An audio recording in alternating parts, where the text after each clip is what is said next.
Ya, assalamualaikum warahmatullahi wabarakatuh dan salam sejahtera bagi kita semua.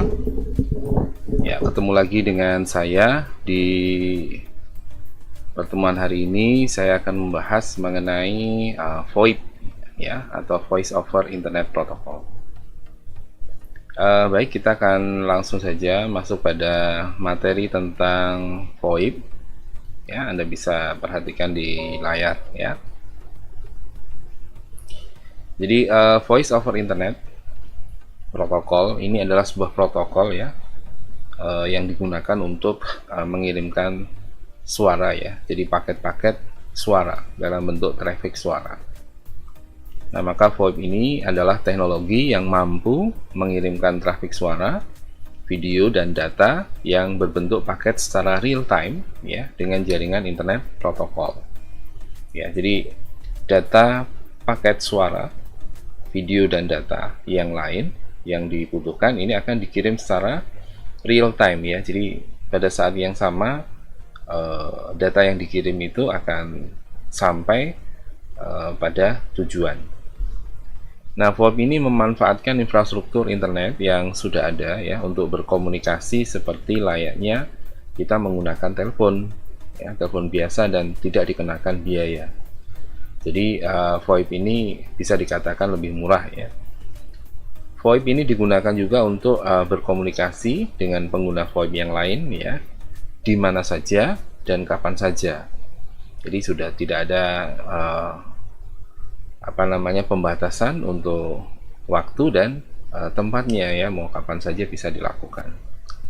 Nah, untuk menjamin komunikasi berjalan dengan baik diperlukan sebuah QoS ya.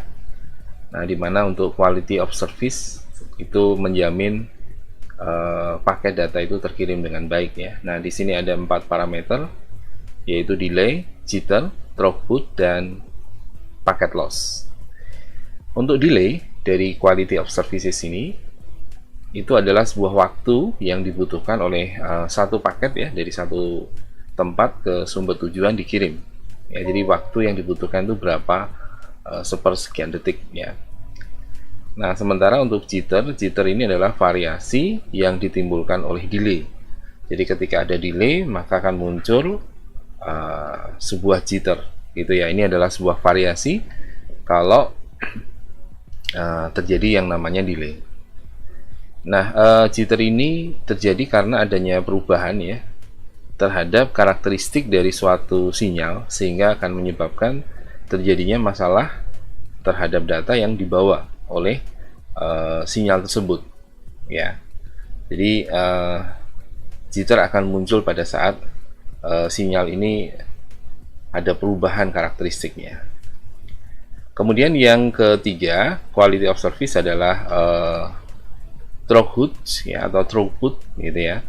Ini adalah jumlah data yang persatuan waktunya itu dikirim dari satu titik jaringan ke titik jaringan yang lain. Ya, ini disebut dengan throughput ya. Berarti berapa jumlah datanya.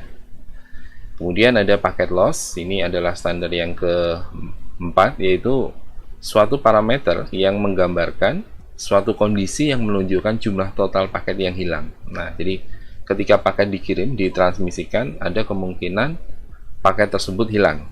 Nah, ini disebut dengan packet loss. Berapa besar paket yang hilang tersebut. Nah, kemudian kualitas sinyal dari VoIP ya. Kualitas sinyal yang diterima itu bisa diukur dengan cara yang subjektif maupun yang objektif ya. Nah, untuk mengukur subjektifnya yang secara umum digunakan ya, yaitu mengukur kualitas speech codernya ya. Nah, speech coder ini adalah ACR, Absolute Category Rating, yang nanti akan menghasilkan nilai MOS atau nilai Mean Opinion Score ya. Jadi skor opini nilai minnya ya. Kemudian tes subjektif untuk ACR ini meminta pengamat untuk menentukan ya kualitas dari suatu speech codernya tanpa membandingkannya dengan sebuah referensi yang lain ya. Nah, maka ketika pengukuran ya secara objektif itu akan berbeda dengan subjektif. Nah, pengukuran untuk yang objektif ini MOS menggunakan parameter QoS tadi. Nah, jadi secara subjektif seperti apa secara objektif seperti apa dengan standar cost, yaitu delay, jitter, packet loss yang bisa diukur, ya, bisa didapat pada saat pengukuran. Nah, kemudian untuk skala rating umumnya akan mempergunakan penilaian yaitu secara urut, excellent, good, fair, poor, dan bad, ya, sehingga nanti nilai MOS-nya atau mean opinion score-nya, jadi opini score-nya rata-rata adalah 5, 4, 3, 2, dan 1. Jadi dihitung, ya. Jadi suaranya bagus, jernih gitu ya. Tidak ada draw, ya, tidak putus-putus, ya, ini excellent gitu ya. Kemudian kalau suaranya jernih bagus tapi agak ada gaung misalnya, ya, itu bisa masuk mungkin good, ya, dan seterusnya sampai dengan yang suaranya bad yang banyak sekali gangguan-gangguan, ya, di suara tersebut. Nah, teknologi VoIP sendiri ini berkomunikasi, ya, dengan mengirimkan data suara, ya, melalui jaringan internet, sehingga nanti komunikasi jarak jauh seperti SLJJ, ya, maupun SLI bisa dilakukan dengan biaya lokal, ya, kalau kita menggunakan VoIP ini, ya.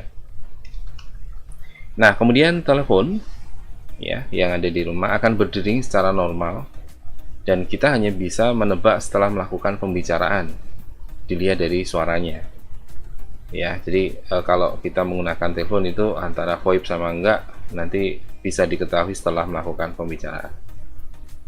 Nah, karena terkadang itu tidak sejernih layanan operator resmi SLA, ya. Ini menurut Anton dan Anggreni tahun 2008. Nah, tiap paket VoIP ini ada dua bagian, yaitu header dan payload atau beban.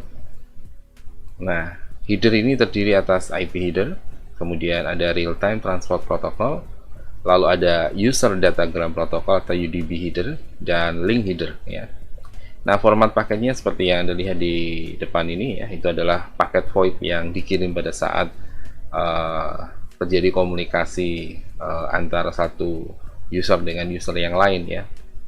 Nah, link header di sana ukurannya adalah X byte, ya, kemudian IP header 20 byte, UDP header adalah 8 byte, RTP header 12 byte, dan voice payload X byte. Ini sejumlah suara yang ditransmisikan, ya, paket data suara yang ditransmisikan, ya, link header dan voice payloadnya. Nah, IP header ini akan bertugas menyimpan informasi routing untuk mengirimkan paket-paket ke tujuan. Nah, pada tiap header IP nanti akan disertakan, ya, tipe layanan atau tipe of service yang disebut dengan TOS, yang memungkinkan paket tertentu seperti paket suara yang non real time itu bisa dikirimkan, ya. Kemudian untuk UDP header, ya, user datagram protocol header, ini memiliki ciri tertentu, yaitu tidak bisa menjamin paket mencapai tujuan, ya. Jadi hanya dikirim saja, ya. Beda dengan TCP yang ada handshaking-nya, ya, handshaking-nya. Jadi ada, kalau sudah sampai tujuan nanti akan diberikan respon, ya. Kalau UDP ini tidak. Nah, sehingga UDP ini lebih cocok untuk aplikasi voice real time yang sangat peka terhadap delay dan latensi, ya. Nah, kemudian yang berikutnya adalah RTP header. RTP header ini adalah header yang bisa dimanfaatkan untuk melakukan framing dan segmentasi dari data yang real time. Jadi memecah data-data, ya, agar bisa dikirimkan dengan ukuran yang relatif lebih kecil, ya. Nah, seperti juga UDP, RTP ini juga tidak mendukung reliabilitas paket untuk sampai ke tujuan, ya. Jadi remote transfer protokol ini hampir mirip dengan UDP. RTP ini menggunakan protokol yang mengendalikan, ya, disebut dengan RTCP, yaitu Real Time Transport Control Protocol. Dia mengendalikan kios dan sinkronisasi untuk media stream yang berbeda.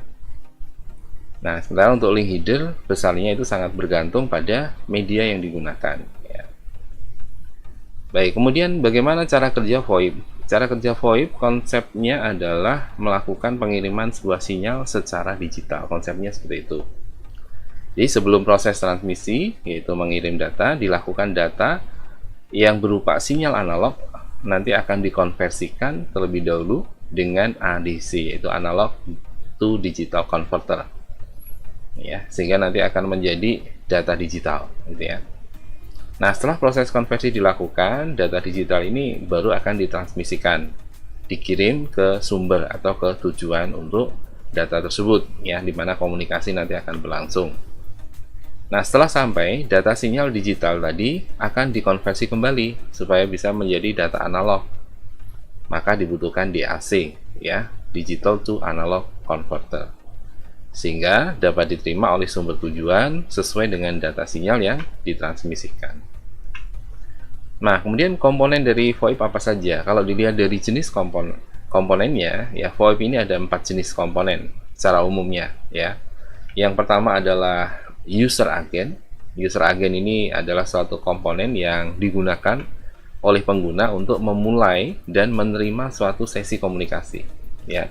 Jadi ketika di ujung dan ujung mau mulai berkomunikasi, maka user agent ini akan mulai diinisiasi. Kemudian proxy. Proxy ini adalah aplikasi server yang mengatur jaringan dari VoIP itu, ya. Proxy dalam VoIP ini biasa kita sebut dengan istilah IPPBX server, ya, seperti PABX kalau analog, ya, kalau digital, ya, atau VoIP itu disebut dengan IPPBX server, ya, Internet Protocol PBX server.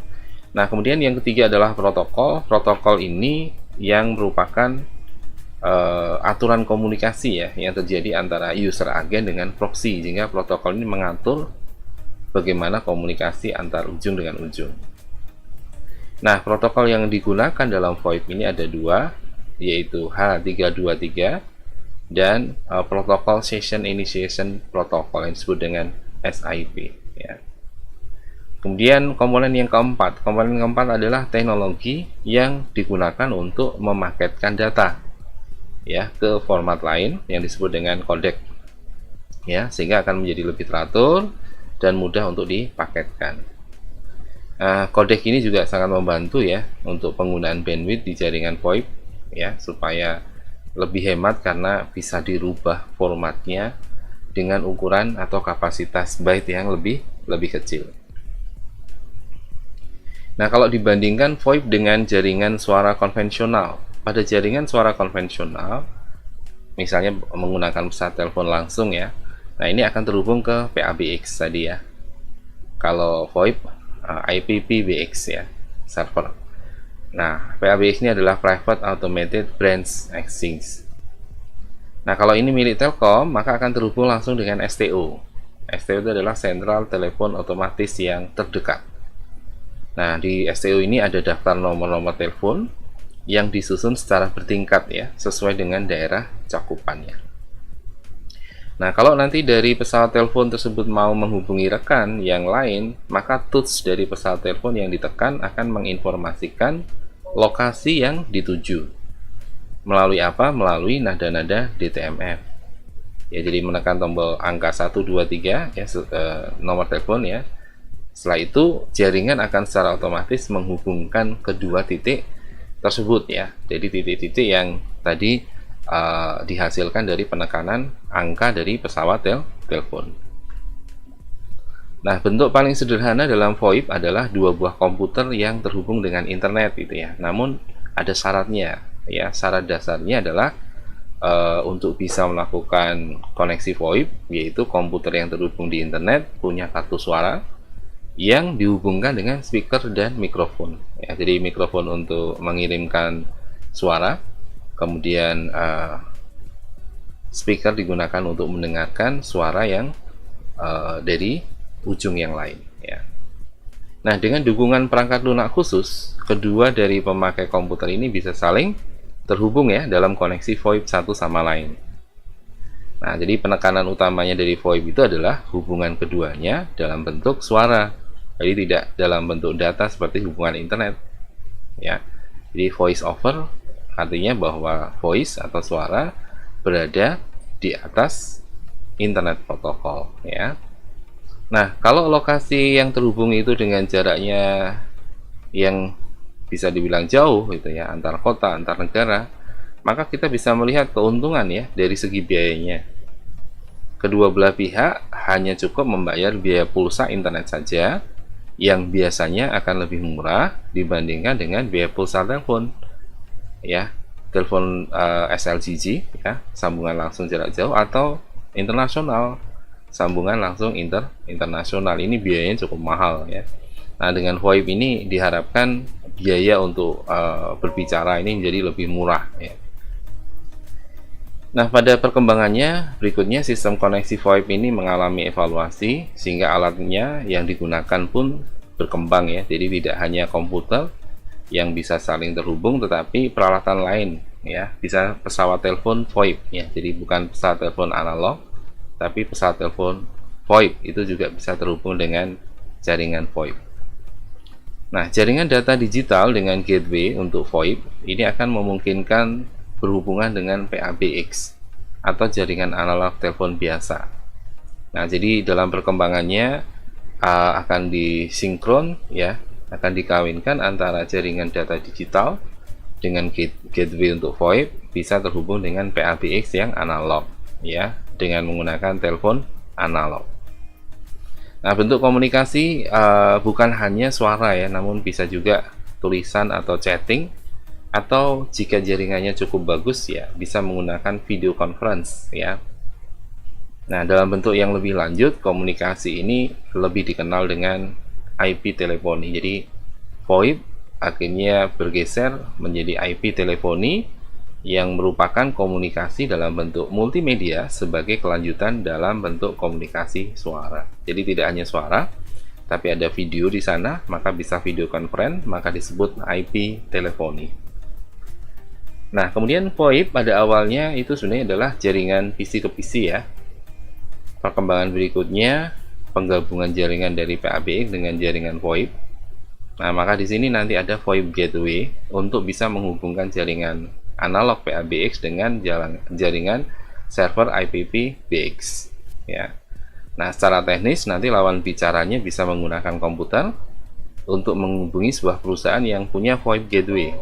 Nah, ini ya. Jadi kompleks variatif ya, lebih variatif. Pengembangan lebih jauh dari konfigurasi ini akan berbentuk penggabungan PABX ya antara dua lokasi dengan menggunakan jaringan VoIP. Jadi dua PABX yang berbeda di lokasi yang berbeda dihubungkan dengan menggunakan jaringan Voice over Internet Protocol. Nah, kemudian topologi dari jaringan tidak terlalu diperhatikan karena yang penting adalah bagaimana kedua lokasi ini bisa terhubung gitu ya. Mau topologi apapun tidak masalah ya. Yang penting bisa terhubung di dua lokasi. Nah, lalu dari sisi aplikasi VoIP dan keamanannya bagaimana? Salah satu dari aplikasi VoIP yang banyak digunakan ya di awal-awal dari pengembangan VoIP yaitu Skype ya. Nah, sekarang ini ya mungkin sudah cukup banyak aplikasi voice over internet ya. Mungkin kita menggunakan Zoom ya, ini paling banyak digunakan saat ini ya di masa-masa dimana komunikasi dilakukan menggunakan internet ya, webinar ya, kemudian ada meeting dan lain sebagainya ya. Kemudian ada beberapa aplikasi yang lain seperti Google Meet ya, terus kemudian ada Meet Jitsi misalnya ya, terus kemudian ada apalagi cukup banyak ya, saya kira aplikasi voice over. Namun di awal Skype ini adalah software komunikasi yang berbasis IP yang pertama ya, yang digunakan melalui internet untuk sesama pengguna ya dari Skype ini. Nah, pada saat menggunakan Skype, maka pengguna Skype yang sedang online ini akan mencari pengguna Skype lain. Lalu dia akan mulai membangun jaringan untuk menemukan pengguna-pengguna lain. Nah, biasanya kalau sekarang mungkin kalau Skype sekarang karena sudah dibeli Microsoft ya, nah berarti pengguna-pengguna email Microsoft sebagai kontaknya bisa dihubungi ya, asalkan yang dihubungi itu sudah menginstalasi aplikasi Skype baik untuk PC maupun menggunakan smartphone atau HP ya. Nah, Skype ini juga dilengkapi dengan Skype Pod dan Skype Pin ya. Nah, ini akan memungkinkan pengguna Skype itu bisa berhubungan dengan pengguna telepon konvensional dan telepon genggam. Jadi komputer bisa terhubung dengan telepon konvensional dan telepon genggam karena adanya Skype Out dan Skype In. Nah, apa sih keuntungan VoIP? Nah, tentunya karena komunikasinya menggunakan internet, keuntungannya lebih ya, biaya lebih murah, lebih rendah untuk sambungan langsung yang jarak jauh ya. Jadi ya kalau kita pakai SLJJ, SLI itu ya biayanya mahal gitu ya. Nah, penekanan utama dari VoIP ini adalah biaya. Dengan dua lokasi yang terhubung dengan internet, maka biaya percakapan jadi lebih murah. Ya, apalagi sekarang di smartphone sudah ada Telegram ya, kemudian ada WhatsApp ya. Kemudian ada aplikasi-aplikasi semacamnya yang cukup banyak ya. Nah, itu memberikan keuntungan ya, karena telepon dari manapun, dari lokasi manapun, kapanpun, ya berapa lama pun, itu biayanya adalah biaya internet. Jadi bukan biaya untuk pulsa yang harus dibayarkan. Maka lebih murah. Nah, keuntungan kedua adalah memanfaatkan infrastruktur jaringan data yang sudah ada untuk suara. Jadi jaringan sudah ada dikembangkan jadi jaringan VoIP gitu ya. Berguna jika perusahaan ini sudah punya jaringan. Kalau nggak ada jaringannya ya berarti bangun dari awal lebih mahal investasinya. Nah, jika memungkinkan, jaringan yang ada itu bisa dibangun dengan VoIP dengan mudah ya. Jadi dengan menambahkan protokol-protokol yang digunakan untuk VoIP, minimal 2 protokol utamanya ya, tadi ya RS232 ya, dan yang satunya lagi gitu ya. Nah, di sini juga tidak diperlukan tambahan biaya bulanan untuk penambahan komunikasi suara. Jadi biaya bulanannya adalah biaya bulanan internet yang biasa digunakan ya. Namun ada teknologi baru di situ yang dikembangkan, ditanamkan sehingga suara bisa ditransmisikan ya. Maka tidak hanya koneksi data tapi bisa suara, bahkan bisa video ya, conference. Kemudian penggunaan bandwidthnya lebih kecil daripada telepon biasa ya, maka ya bisa dibilang lebih murah. Dengan majunya teknologi, penggunaan bandwidth untuk voice sekarang ini sangat kecil ya. Bisa dikonversi jadi kompresi ya. Teknik pemampatan data untuk suara ini bisa sampai hanya 8 kilobit per second bandwidth ya, kecil sekali, tidak ada 1 mega ya. Nah, sehingga memungkinkan digabung dengan jaringan telepon lokal yang sudah ada.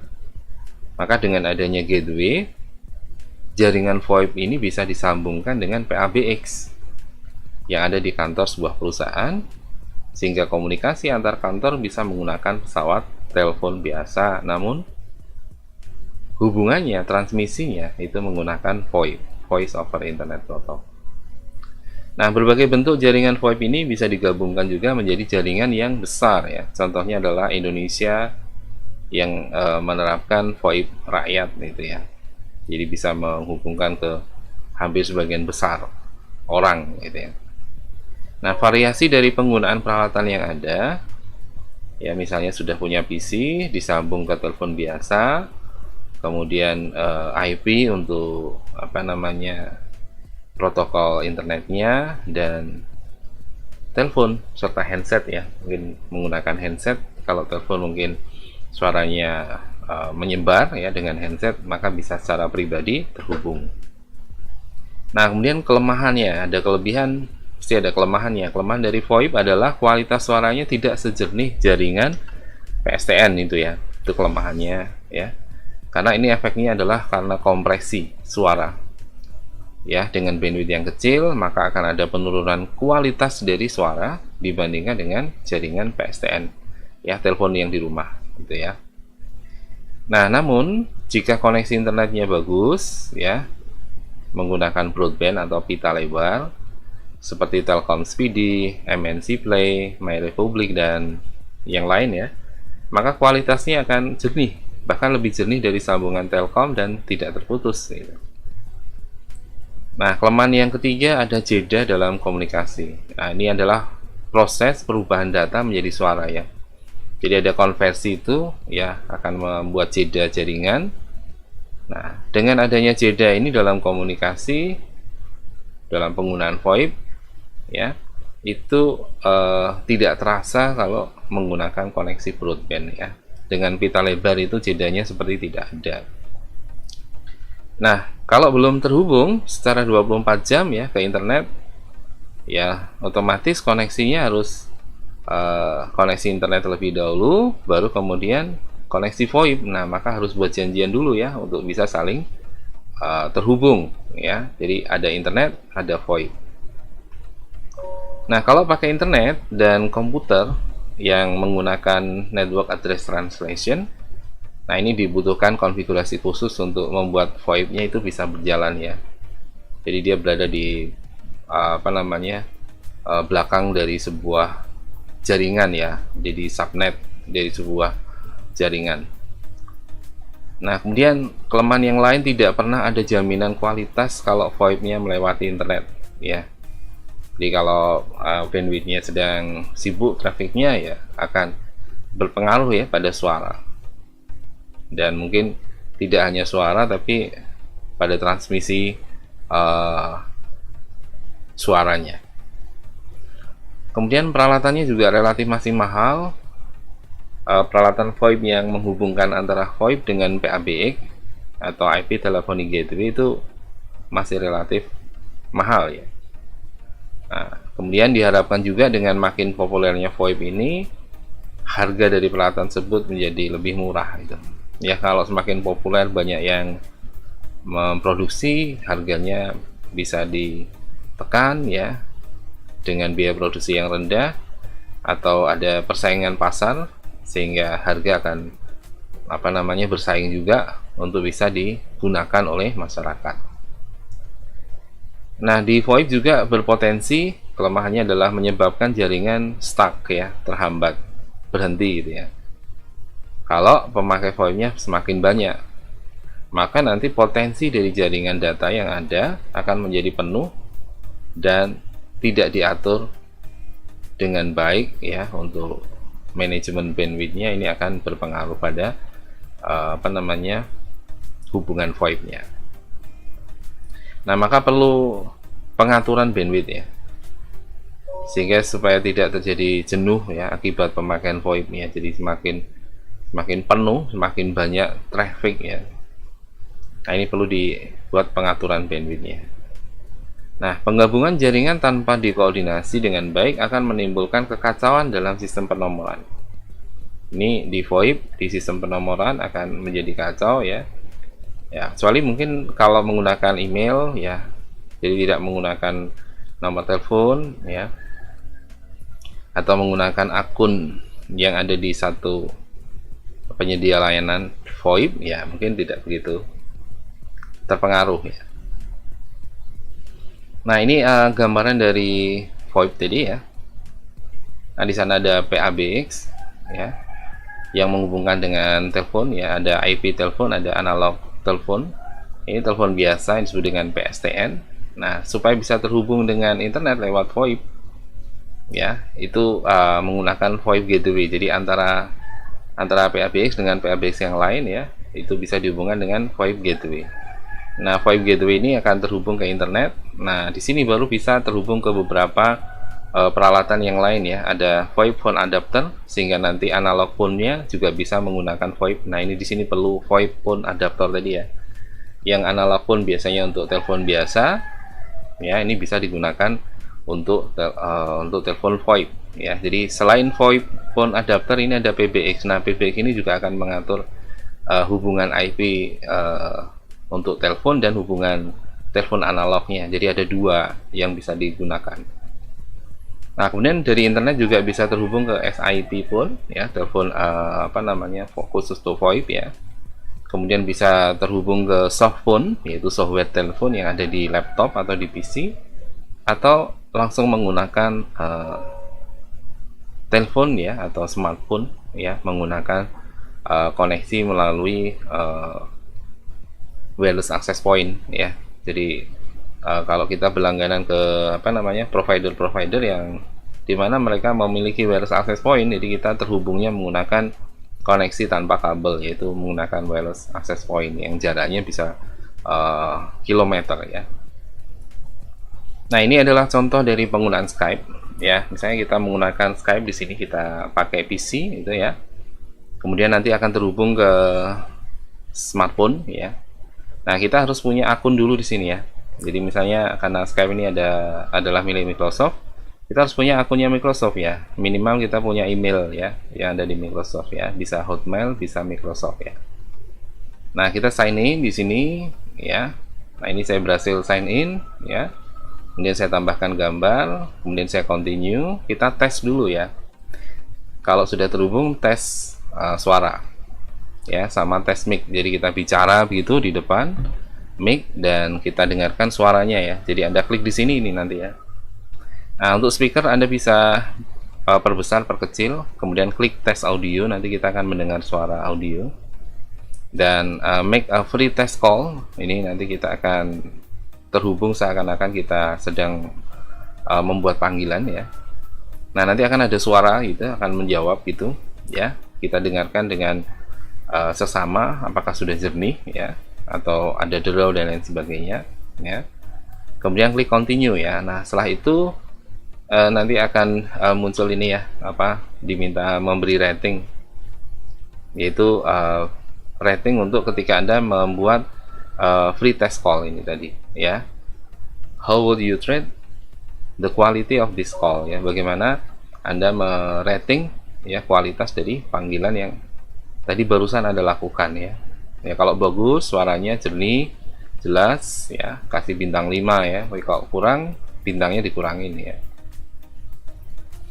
Nah, kemudian setelah itu saya terhubung ya. Di sini saya pilih background supaya bisa tampil ya. Ini tidak hanya suara tapi juga video ya. Jadi Skype sekarang bisa digunakan juga untuk video conference ya. Nah, saya kemudian lanjutkan continue untuk connect ya. Maka akan muncul di sini ya. Welcome, nama user kita ya. Jadi ini kita nanti bisa atur di dua pilihan ya. Nah, ini untuk learn more, ini untuk belajar ya, untuk mempelajari bagaimana menggunakan Skype. Nah, kemudian di sini meet now ini ada dua macam ya. Meet now kita bisa membuat sendiri meeting atau kita bergabung ke meeting. Jadi nanti ada dua pilihan kalau Anda klik di sini. Ya, kalau Anda ingin membuat meetingnya dan Anda ingin bergabung teman-teman yang lain yang ada di dalam kontak Anda ingin gabungkan atau Anda hubungi, ya Anda bisa bikin buat meeting sendiri ya. Kalau Anda bergabung meeting, biasanya Anda diundang ya dengan link ya. Nanti kita lihat contoh linknya ya. Nah, misalnya di sini saya menggunakan Meet Now ya. Jadi Anda bisa share linknya, ini linknya ya. Atau Anda bisa join gitu.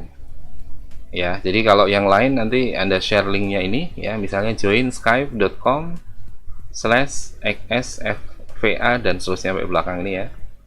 Nah, maka nanti ketika diklik ini dengan aplikasi VoIP yang sudah terinstall di smartphone maupun di PC, dia akan terhubung ke kita.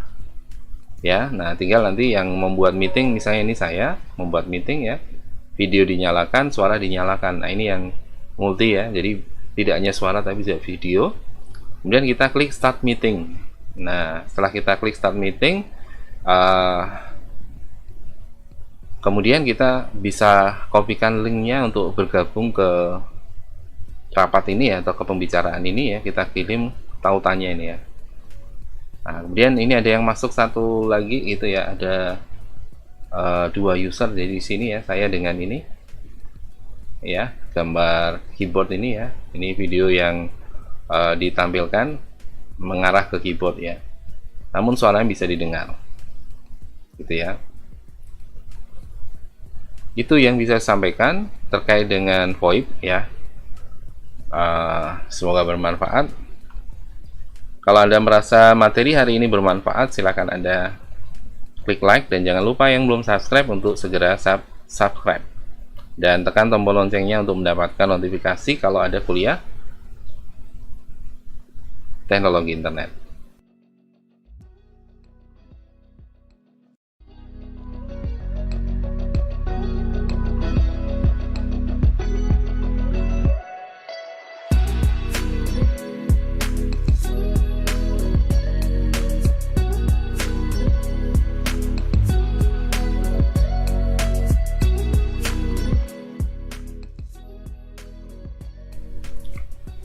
Oke, baik, saya kira pertemuan hari ini cukup. Semoga bermanfaat. Terima kasih dan ketemu lagi di pertemuan yang lainnya. Wassalamualaikum warahmatullahi wabarakatuh dan salam sejahtera bagi kita semua.